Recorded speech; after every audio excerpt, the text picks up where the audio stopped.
everyone, and welcome back to Nicole's video blog. And if you look to my left over here, you'll see my cat, my attack cat. This is Jinx. You've all seen him before. He's a really big cat, and I love him so much. But he's lovable as hell, and he is really a good kitty cat. Anyway, I've got a lot on my mind today, and I'm going to try to get through it without getting off on a tangent like the kitten over here. I've been wrestling with something ever since a few of my favorite video bloggers started to fall away, and I followed them through their transition as many of you have followed me through my transition. And they're starting to drop off because they've transitioned. And I'm starting to see reasons why that is. When we first don't, the way that I guess bloggers work is that we look for something, we find it and we watch it, and then we see how good it did for us and we try to give back by blogging ourselves. So we put a lot of things out there, and there's a lot that we put out there that's private, personal, and inappropriate a couple of years later, whether that might be for our family or maybe for somebody that we are interested in a love relationship. I mean, face it, the first time that, I should say the first thing that I do when somebody starts to like me is I Google their name. Well, Google Nicole D'Angelo, and you'll find quite a number of things. You'll find my Journey Between Genders blog. You'll find my Facebook page and my Pink Essence page. And I really have a big web presence. And it's scary because what if I do find somebody that's accepting of me being trans, but not accepting of me being so out there?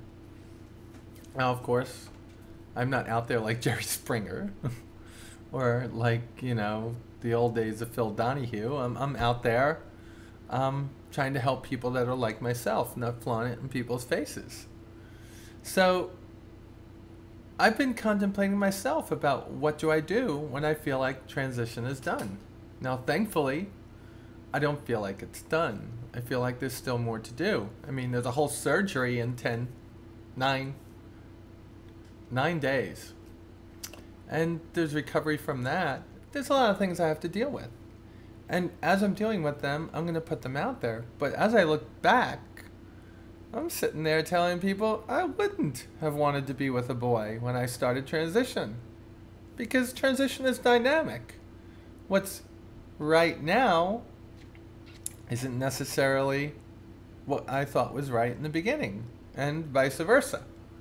So there's a lot of things out there that I just don't know where I'm going to go with in the future. But I'm kind of contemplating, how do I bow out gracefully? I'm sorry, I got kitty cats in different places doing things.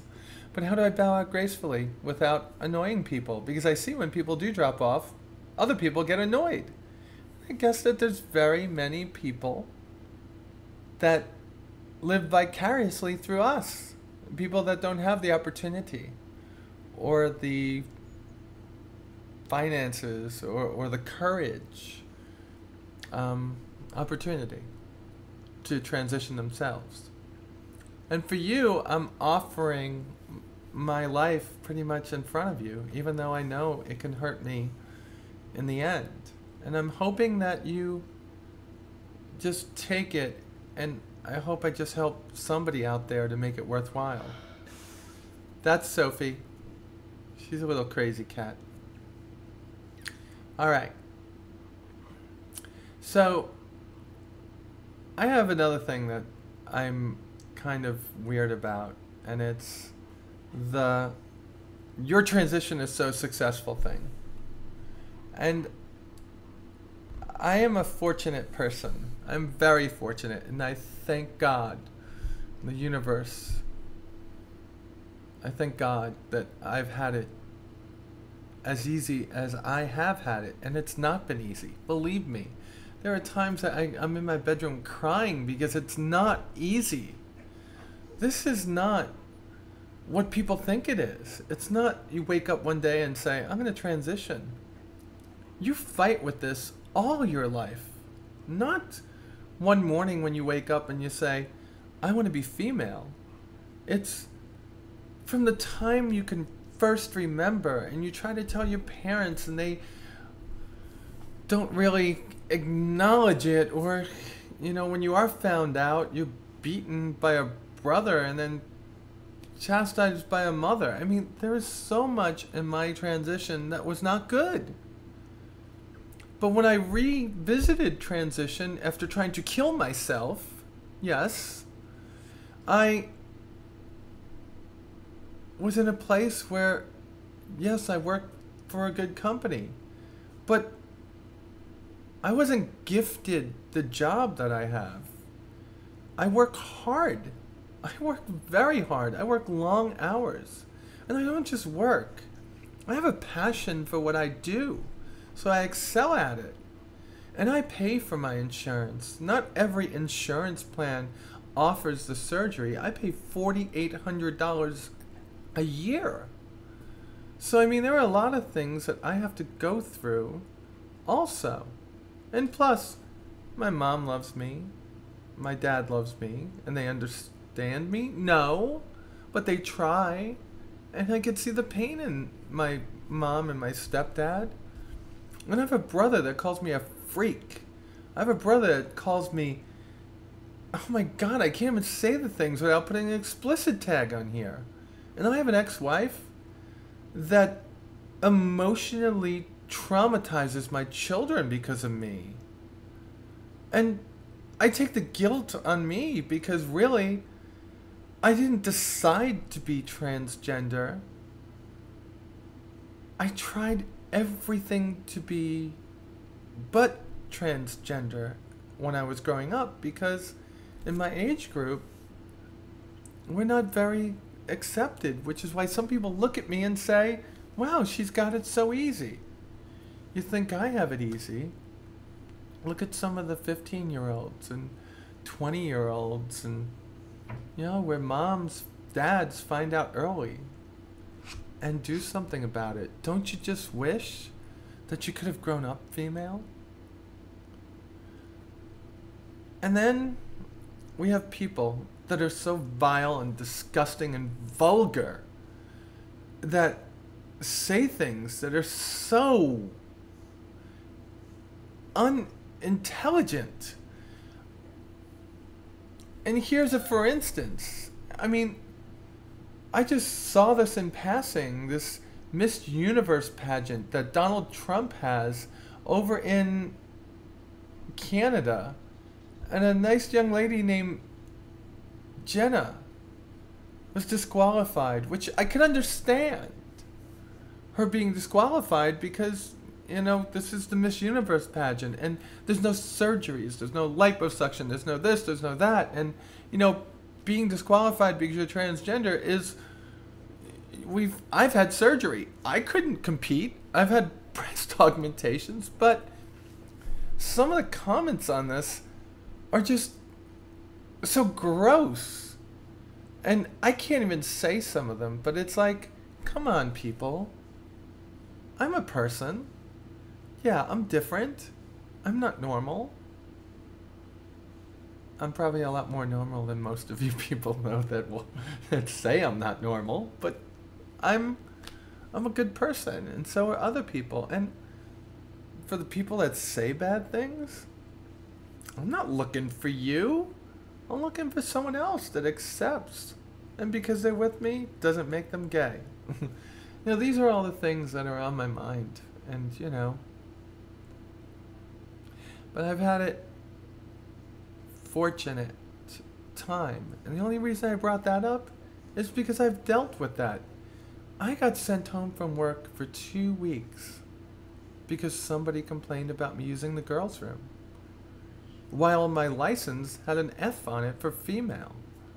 And I didn't get sent home by my work. I didn't get sent home by the business. I got sent home because they had to think of how to handle the conversation with the person that made the complaint. I wasn't discriminated against, but I didn't know what was going on. In the end, it was handled very fairly. But I was freaking out for those 2 weeks. I'm broke. I have no money. And I have a good job. And it's because here I am, a woman. But I'm still a dad. I'm still a father. And I'm still divorced. And my ex lives with her boyfriend. And I pay child support. Which has nothing to do with each other. I would still pay child support. This one is Bullet because he's fast like a bullet. But I've got my issues. And where I make things look like it's easy, I'll tell you this. I love my life. As hard as it's been, as crappy as it's been in this transition, as painful as it's been, I love it. I love who I am. I love who I'm becoming. And I think this is the best thing for me. And as each punch was thrown, I just rolled with it. And as one door closed in front of me, I looked for the one that was open. And I'm not fortunate. I just look on the bright side of everything. And maybe that's the one thing I do differently than some people. I used to go to a transgender group here in Atlanta, and I liked it.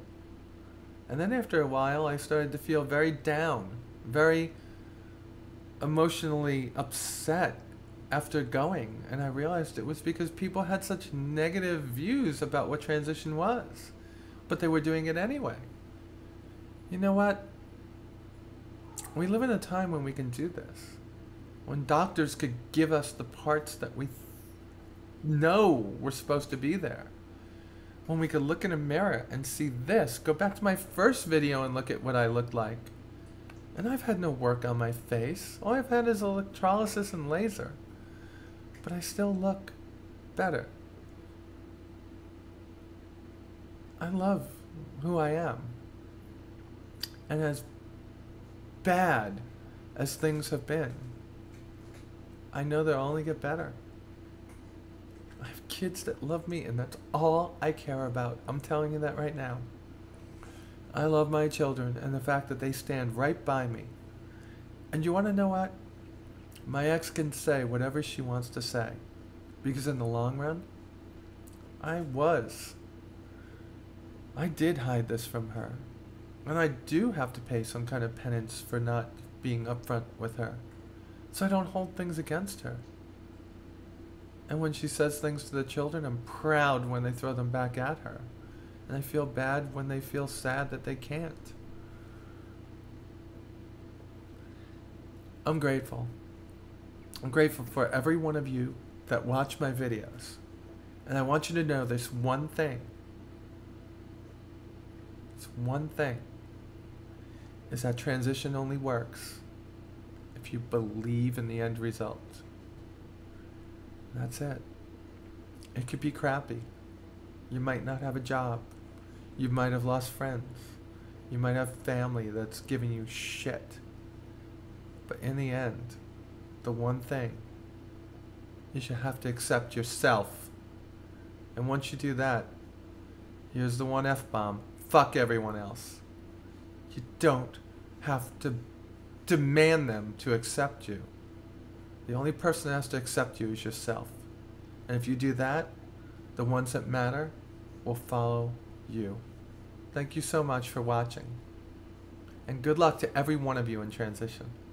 And I'm here if anyone ever wants to talk. And thank you for all the comments. I'll talk to you later. Bye.